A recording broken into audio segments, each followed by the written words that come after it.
Do you enjoy doing 20,000 damage a game as a tank? I bet you do. Then play Orisa because she is absolutely insane.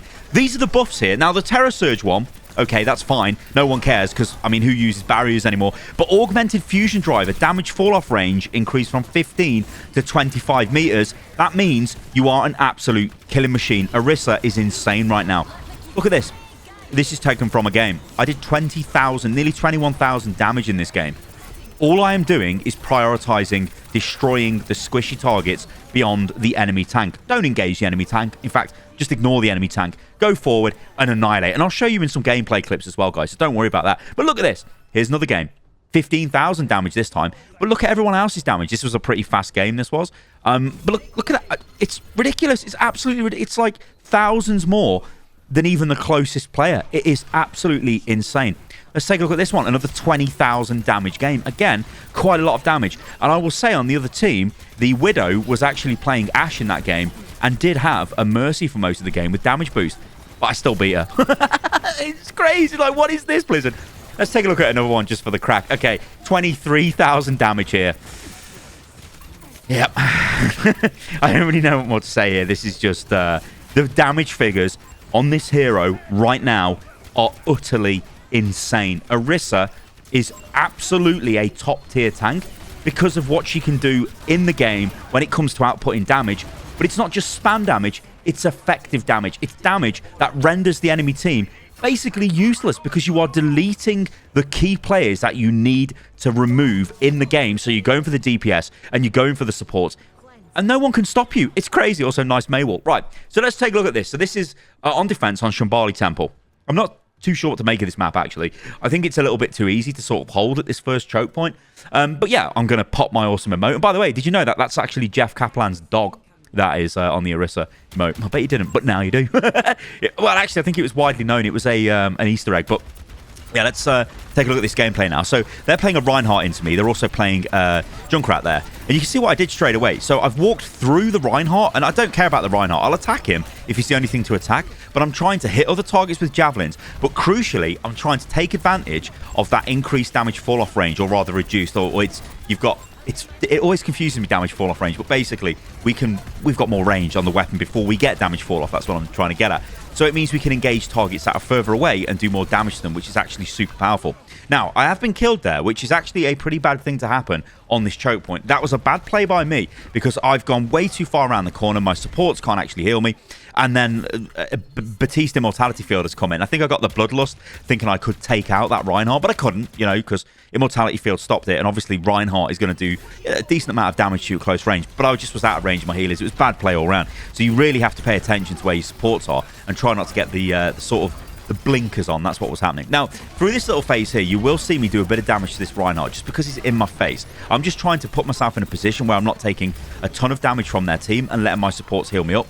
I'm worried because he's going to have a shatter, so I really, really don't want him to shatter me, so I'm trying to sort of play around that. They've used their bat window, which, you know, it is problematic, but I've got my ult here, so all I'm trying to do is get the ult and abuse the ult. You see the Reinhardt put his barrier up? I don't think the barrier would have stopped any of that damage in the past, because remember in the past you could block the damage with the barrier. But obviously playing against the Reinhardt, it's a good case study, isn't it? Because even if he did there, it doesn't matter anymore because you've now got this buff to Terror Surge, which does make it very effective, especially when you're fighting a whole enemy team like that, especially when there's a Reinhardt there who is trying to sort of block the damage with his barrier, but he can't do it. And in fact, this is a thing which Overwatch isn't the best at, if I'm honest. Unless you're following Overwatch YouTubers and religiously reading the patch notes, you wouldn't know that now suddenly Orisa can just, well, damage you through a shield.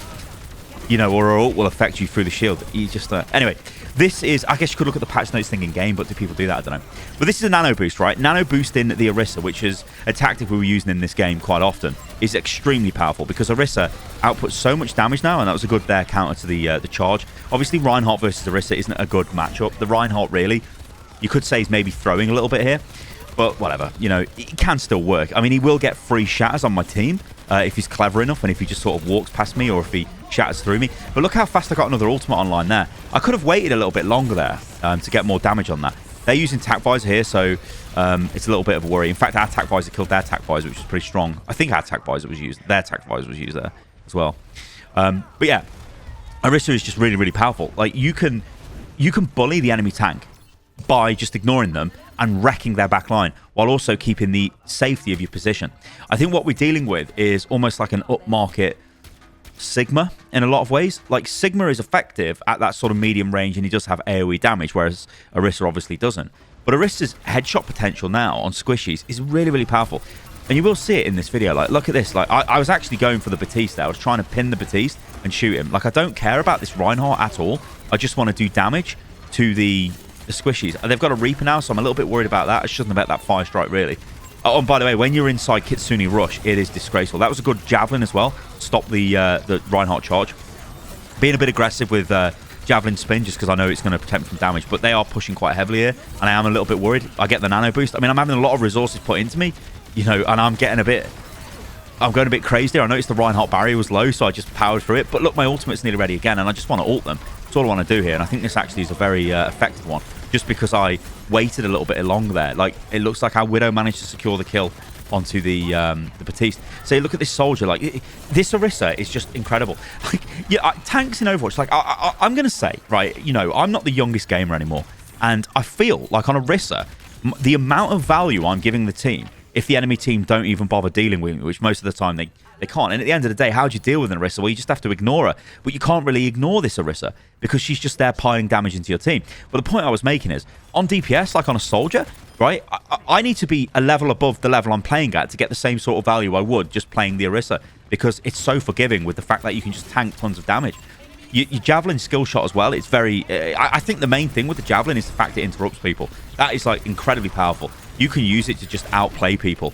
I can use it to outplay that Reinhardt. I also can use my my shift ability to just stop him from charging me, because he's not going to get through Fortify, is he? He's just going to hit me, and he can't do anything.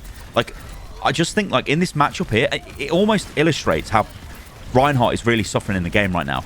Yes, the enemy team are pushing forward, and they do have a Junkrat now, and that does work in concert with the Reinhardt pretty well.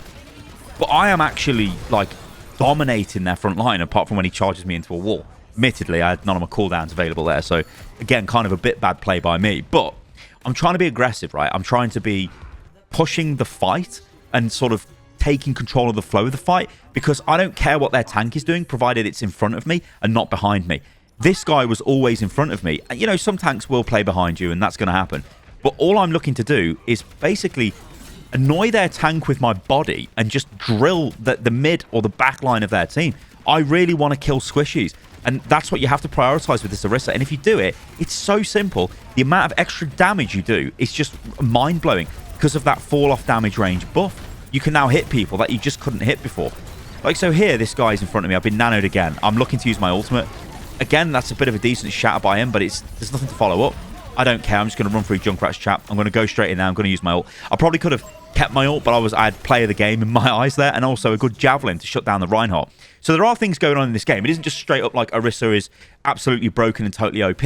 I just think Orisa is really strong, like really, really strong right now. And if you do gel with her gameplay style, then I think you get a lot of value. But you've got to be aware, if the enemy team ignore you, you will be screwed. If you're playing against, I don't know, if you're playing on, let's say, Dorado, Orisa on Dorado can struggle because if the enemy team start using Winston as their tank and they've got more of a dive-orientated comp, you don't do anything as Orisa because you're never in a fight.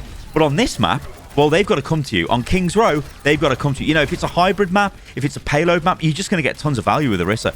Obviously, Roadhog is still really strong right now, and Ramatra, it's going to be interesting to see how he fits into the meta, because Ramatra is strong as well, especially with his movement speed buff when he's in Nemesis form, which affects both his ultimate, because obviously it puts him in Nemesis form, and affects his just going into Nemesis form. He can close distance now. He moves 20% faster, which is ridiculous. Also, the gongs and the bells, they all make a noise on Shambhala Temple, so I do shoot them. But yeah, what I'm trying to get at, guys, in this video is you can now almost abuse Orisa by just slightly change. I mean, look at the damage here, right? I mean, I know the Widow's following up, but I'm adding to the damage here. Yeah, they were headshots, so you probably didn't need the damage. But you can be so annoying to the enemy team because you are wrecking them with this hero. You need to land the crits. You can't just be firing into their bodies because it doesn't do a lot of damage, remember, the weapon, comparatively. But it's the fact that it's consistent and you're always outputting the damage. And if a fight starts and you are able to hammer the enemy's supports or hammer the enemy's DPS, then it gives your DPS a much easier job. And we've seen that throughout this video clip where my Widow has just been cleaning up. It's just literally been deleting these people from the game, you know. She's really powerful right now, guys. I think, in fact, in terms of other tanks that are maybe not as powerful, I think Doomfist is dead. I mean, I think that's been the case for a while now since the nerfs. Heavy nerfs. But, I mean, look at that. 23,000 damage. It's just insane. It's absolutely... And this isn't a one-off, like I showed you at the top of the video. You just get 20k damage all the time on this hero. All you need to do... Also, I love this because it reminds us of Hult. Glory days. All you need to do is target the squishies, ignore the tank. And you can hit them from range. So you're safe. You don't have to be out of position. It's just... She's really, really good.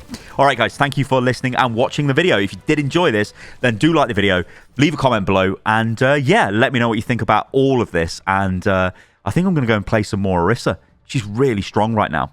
Catch you guys on the next one. Toodaloo.